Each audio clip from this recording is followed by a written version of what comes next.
Someone will always be more sick than you. You will never feel sick enough. They are a fear food for a reason. It's going to provoke anxiety. Really normal after a period of starvation to eat a lot of food.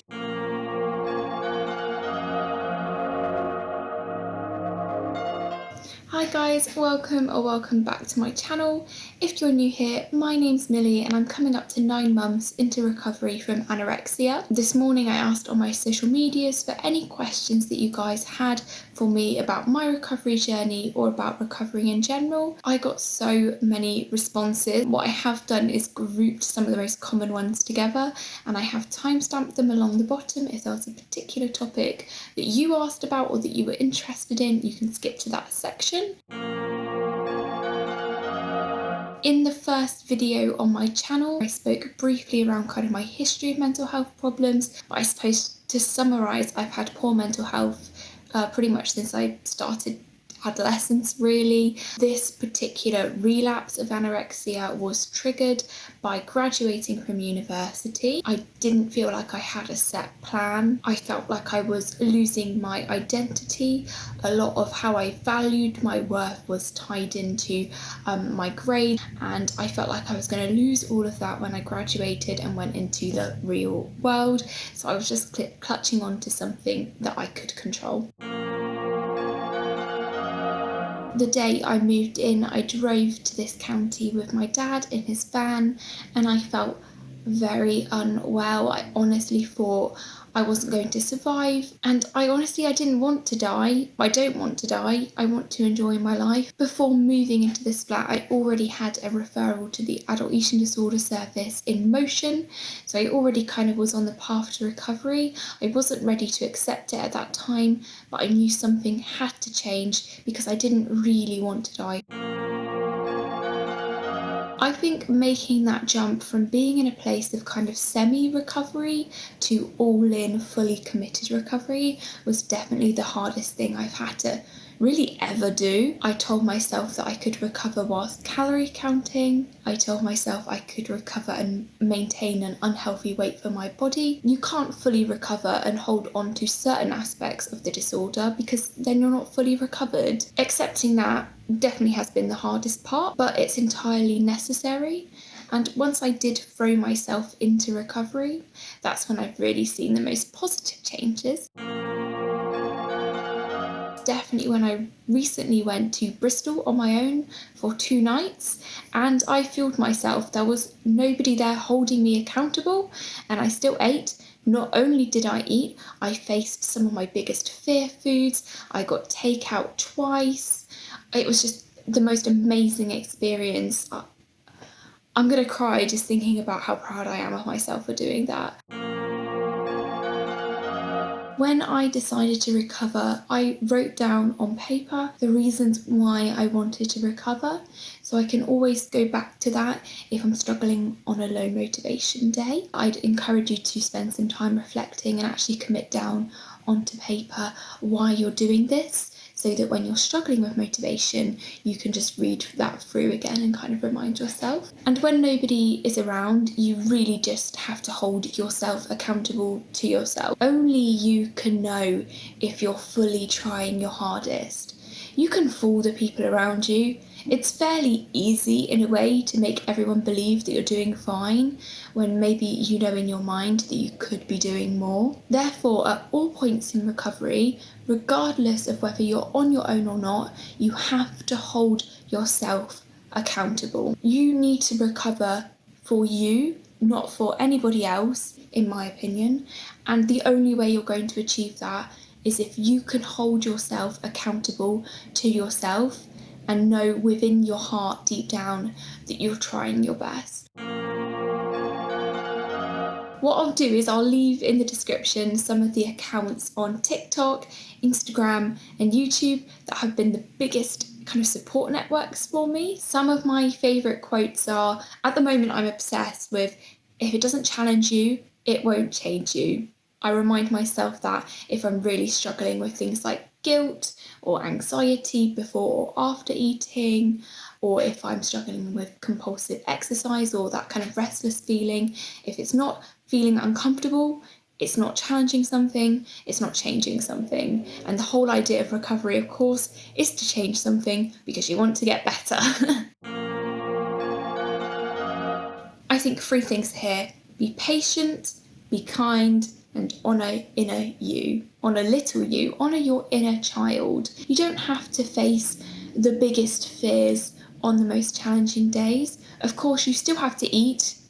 Flat out, you're going to have to eat even if it's a difficult day, but be kinder to yourself. I remind myself that if I fall into a relapse, I'm still going to have to recover one day, and I'm just going to have to do all of this hard part all over again. Remind yourself that it's just a hard day or a hard couple of days.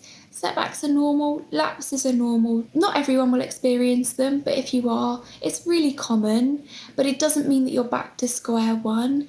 If you're recognising that you're having a couple of difficult days, that's brilliant, because you've recognised it and now you need to act on it and think, okay, what can I do to get back on track? So maybe if you're in a good place right now, it's worth just spending a couple of moments thinking, how would you manage a lapse? What has been helping now? So that when you're struggling, you can go back to it and you've already gotten that written down and you don't have to think on the spot. The answer is no. I haven't experienced it in the consistent ways that I've seen other creators experience it. I've had days when I've been a lot hungrier than usual, but I haven't had that consistent weeks or months of extreme hunger. But if you're struggling with extreme hunger, it's really, really common and you're not alone. If you look at the Minnesota starvation study, and again, I'll link that below because I think anyone in recovery should read it, it's really normal after a period of starvation to eat a lot of food. People without an eating disorder, if they went a few days, maybe they were unwell and they ate less, they would then make that up by eating a lot of food when they were feeling better. Or if you were in a desert and you didn't have any water, if someone offered you a sip of water, you wouldn't just take that one sip and think, okay, all better. You'd probably gulp that water down. And it's the same for food after a period of restriction. And absolutely do not compensate for your extreme hunger. I know I can't really say from experience, but I know that if you compensate, you're just going to drag it out for even longer. So if you honour it, honour all of that hunger, all of the cravings, you'll go through that process a lot quicker. You need to show your body that food is always available so that it starts to trust that you aren't going to enter another period of restriction, and then those hunger cues will start to stabilise again. Physical signs might be things like your tummy grumbling, feeling a bit weak, feeling a bit nauseous, having a bit of tummy pain. Some behavioural symptoms, you might feel a little bit grouchy, you might be irritable or snappy to the people around you, you might be struggling to concentrate on the task that you're doing. Mental signs might be that you're thinking about food, you're watching food-related content, you're watching what I eat in a day on TikTok, or you're hyper-focused on what other people are eating around you. If you're having any of those signs, you're hungry, get food. And if you're finding it hard to recognise hunger, or you're struggling with a lack of hunger cues, start with a meal plan. Start with 3 meals and 3 snacks a day and go from there. Yes, that is mental hunger. It's just another form of hunger, and you should honour it in the exact same way that you'd honour physical hunger. If you're thinking of food, you are hungry, go get that snack. I think everyone has felt a degree of this at some point, because you're never going to feel ready to recover. You're never going to wake up one day and think, okay, yep, I'm sick enough, I'm going to recover now. You will never feel sick enough. Someone will always be more sick than you. Someone will have always struggled longer than you. Someone will have always had more hospital admissions than you. And if you are even having this thought or this question, am I sick enough? Then you are sick enough to recover. If you broke a bone, you wouldn't wait for it to get worse before you spoke to a doctor. You're never gonna feel sick enough. But if not now, then when? You'll be waiting forever if you don't choose to recover today. There will never be a perfect opportunity to recover. But I think you have to ask yourself these questions. You have to face the hard truth that you're not going to feel sick enough. You just have to accept that. Peanut butter. Just hands down, peanut butter. But of course, I couldn't talk about recovery food and not mention the love of my life. You all know what I'm gonna say. Trek bars. I don't even need to say it. You know if you watch any of my content that I am obsessed with them. Now this is a really interesting one because this weekend I'm actually filming a video of eating like childhood Millie, so I'm going to leave that one a surprise, but absolutely keep an eye out for that video coming very soon to my channel. Yeah, I do. Don't feel guilty if you are looking forward to food. If that isn't your experience, that's perfectly fine. I often absolutely look forward to food and then afterwards I struggle with the guilt. If you didn't know, in my day-to-day life, I actually work as a cognitive behavioural therapist, CBT therapist for short. So I'm going to hit you with some CBT-based exposure work.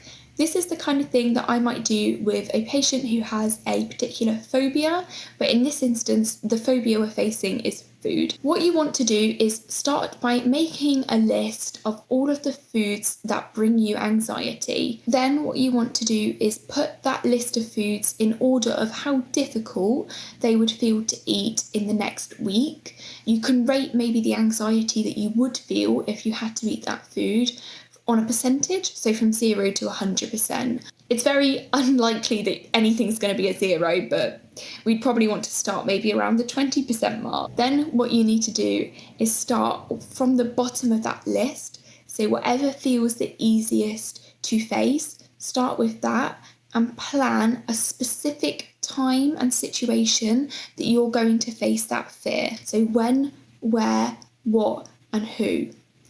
When are you going to face it? Where are you going to face it?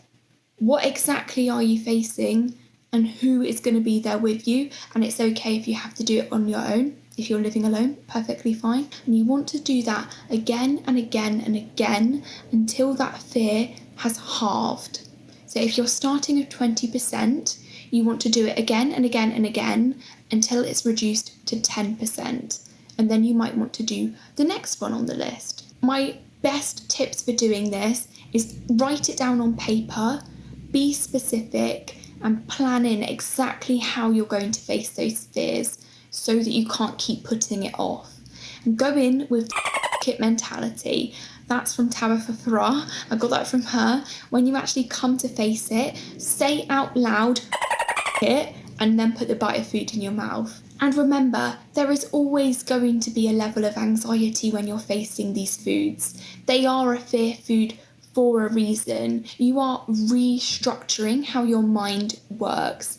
And the only way you're going to do that is by doing it. If you don't face it now, you're forever going to be scared of that food. Yep, absolutely. I'm taking my own advice, working at my own hierarchy. What I've got to face next is fish and chip shop chips, that's a mouthful, and ice cream. I spoke about this in my 8-month recovery update, so I absolutely recommend watching that video if you haven't. But I suppose it's about thinking what will make it easiest for you, but would knowing that number help you or would it hinder you? Throw away any clothes that you know won't fit you as you gain weight. And remember, you're not gaining weight. You're restoring weight that you never should have lost. As you gain weight, weight gain does actually become easier to accept. So you kind of have to jump in the deep end and trust the process. Yes, it's literally part of the diagnostic criteria for anorexia that someone is scared of gaining weight. It's going to feel scary, but it becomes easier over time. I asked myself, why would I want to hold on to that identity at all? Why do I want to be someone who is unwell? Why do I only see value in myself if I am sick? You are not your eating disorder. You are so much more than that. And you are not valued based on your weight. There is so much more to you than the number on that scale, or how long you've been suffering, or the degree of your suffering. The answer is, it will fix itself. You are not the exception, you are not the unicorn, and I want to do a whole post on the unicorn syndrome, but again, you're just not the exception. Your metabolism will restore itself as you recover. You just have to continue eating consistently and adequately and trust that it will sort itself out. I've done a full Instagram post about this. But my best advice is to just quit cold turkey, delete calorie counting apps, delete any records that you've made, scribble out barcodes on any food that you own, not barcodes, scribble out calorie counts on any food that you own. Again, ask yourself, is calorie counting really something that you want to be doing forever? Probably not. It's probably taking up a lot of your day. If you don't want to be doing it forever, why are you still doing it every single day? And again, there's never going to be a perfect time to stop calorie counting. You're never going to wake up one day and think, okay, I don't need to calorie count today. You have to just quit cold turkey. You have a choice whether you engage in this behaviour or not. It may not feel like you do, but at the root of it, you do have a control over your own behaviour. And make it harder for your eating disorder to try and calorie count. Eat new food that you've never tried before. Eat different brands of food. I would say eat somewhere where you don't have the nutritional information, but thanks Boris, you've made that really bloody hard. There's never been a better time to eat at local businesses, local cafes that won't have that calorie count though. That's a really great tip, and you're going to be supporting a local business. My phone has just told me that we're at 5% charge and I still have so many questions, so maybe we'll be doing a part 2. But I'm going to go and pop my lasagna in the oven now because my belly is rumbling and I need to honour my own hunger cues as well. Whatever the YouTube people say, like, subscribe, ring that notification bell, and I will see you in the next one. Mwah!